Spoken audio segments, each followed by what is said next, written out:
Welcome to Module 1, Lesson 2 for Eureka today. All right, guys. In lesson one, we were using a place value chart, and we're going to try and do something where we're not using a place value chart. We're going to look for some patterns. I'm going to flip back and forth, but we want to get to the point where maybe we don't need the place value chart to determine when we're multiplying or dividing by 10, 100, 1,000, any of those numbers. So let's take a look. These are some numbers that we're going to work with. 367 times 10 and 4,367 times 10. 367, and we're multiplying that by 10. So if we remember, when we multiply it by 10, it's going to become 10 times larger, which means we're going to move it one column or one place value to the left. So let's change our color. So when we multiply it by 10, and then we can't leave the ones place blank because there is a number there. It's a 0 when there's nothing there. Everything between whatever the last number is that we placed on the left side of the decimal point and the decimal point has to have at least a 0 in there. It has to be represented.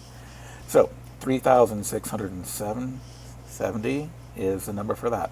Same concept when we're moving 4,367, multiplying that by 10, we are going to move it to the left one column. It's going to get one place value larger.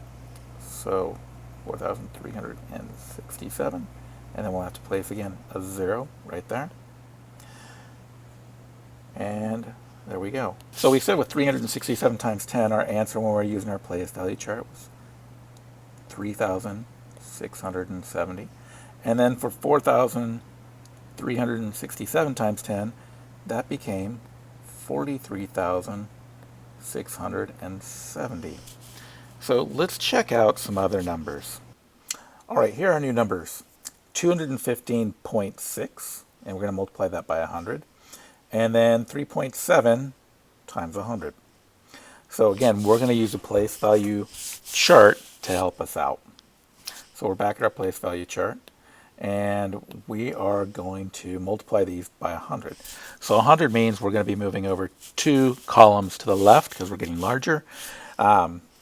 2 columns represent 2 place values. So the hundreds place moves all the way over to the 10,000. It's 2 spaces over. The 1 over to the 1,000. The 5 to the hundreds. And 6 goes all the way to the 10. I don't have any more numbers to pull, so I'm just going to put a 0 here. Technically, there's a 0 there already in the hundredths, but we're going to pull that over. So our new number is 21,560. Let's try the same thing with 3.7. 3.7 times 100, the 3 is going to go over 2 columns to the left, 2 place values, which becomes 300. The 7 is going to move to the 10, and then we're just going to fill in a 0 right there. So 3.7 becomes 370. Let's go back to our other. All right, so our answer for 215.6 times 100, it became 21,560. And then for 3.7, it became 370.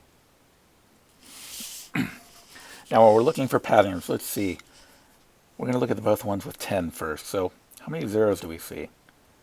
1 and 1.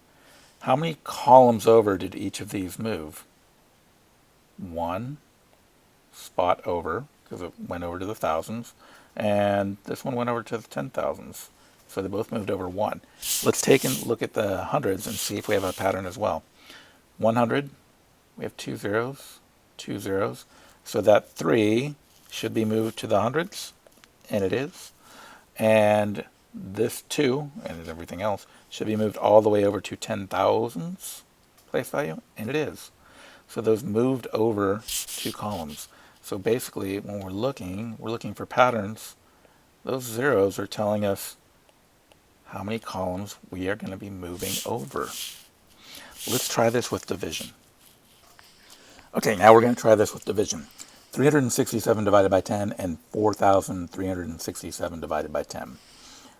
All right, now that we're dividing by 10, we know that we're going to move 1 column or place value to the right, because we're going to get a little bit smaller. So 367 divided by 10, that 7 is going to move over to the tenths. the 6 to the 1s, and the hundreds to the 10s. So our new number is 36.7. And following that same pattern, if 4,367 is divided by 10, we're going to move all those one column to our right. I'll add a decimal point. 7 moves over there. The 6 to the 1, the 3 to the 10s, and the 4 to the hundreds. So our new number is 436.7, or 7/10. So again, 367 divided by 10 is 36 and 7/10, or 36.7. And 4,367 divided by 10 becomes 436.7, or 7/10. Let's see if we can do one of these without using the place value chart. All right, let's give this a try. We're going to do this without our place value chart. We're going to look, and remember, we're looking at patterns, and we have 2 zeros for this one. So again, remembering, this is going to be 1/100th times the size of the original number, which was 215.6.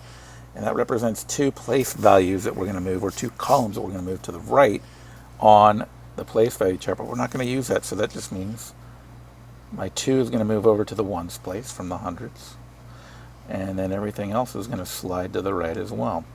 So our new number is 2 and 156 thousandths, TH. Let's try that now with 3.7. So this needs to move over 2 place values to the right. So that 3 is not going to be in the ones, it's going to go from the tenths all the way to the hundredths. And then that 7 is going to go to the thousands. And then I need something in the tenths place because it can't be blank. So this spot needs to become a 0. So it's 0.037, or 37 thousandths. Let's double check our work with the place value chart. All right, we said we were dividing by 100. So 100 is telling us we're going to be moving 2 columns or place values to the right. So if I move that 6, it's going to go from the tenths to the thousandths. Everything else is going to follow suit. 2 and 156 thousandths. That works. That's the same number we had in the first one. Well, let's try it again for the next one. 3.7, or 3 and 7/10, divided by 100. They're going to move over 2 columns, or 2 place values to the right, because we're dividing by 100. So the 7 is going to move to the hundredths, and then all the way over to the thousandths. And the 3 goes to the hundredths. And we cannot have a blank space in the tenths. There still needs to be a number they're representing if we're going back towards a decimal. So that'll become a 0. 37 thousandths, or 0.037. So that matches. All right, we've already multiplied and divided by 10 and 100. Let's try it with 1,000. So we have some new numbers. 0.482, or 482 thousandths, times 1,000. So that 1,000, we're going to move over 3 place values. We're going to make it 1,000 times larger. And we're taking that 3 zeros to tell us. That's kind of a clue for us. So when we move that 4 from the tenths, it moves all the way over to the hundredths, and everything else is going to follow suit. And then I'll put a decimal point at the end. Our new number is 482. Let's see what happens if we divide 482 by 1,000. It's going to move over 3 places to the right, 3 columns or place values.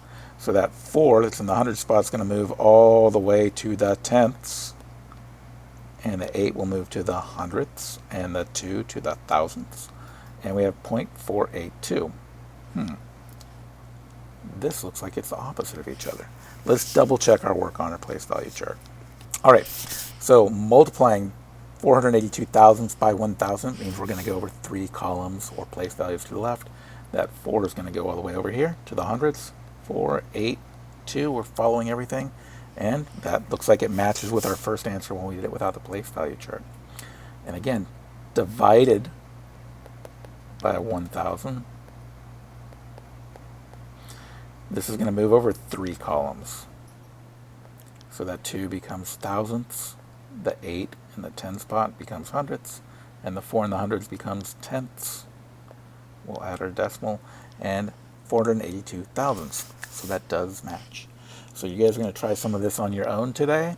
Try to do them without the place value chart. If you're stuck and you need assistance, please go ahead and use that place value chart. But we want to try and be able to do them without. And again, we're practicing. It's okay to make mistakes.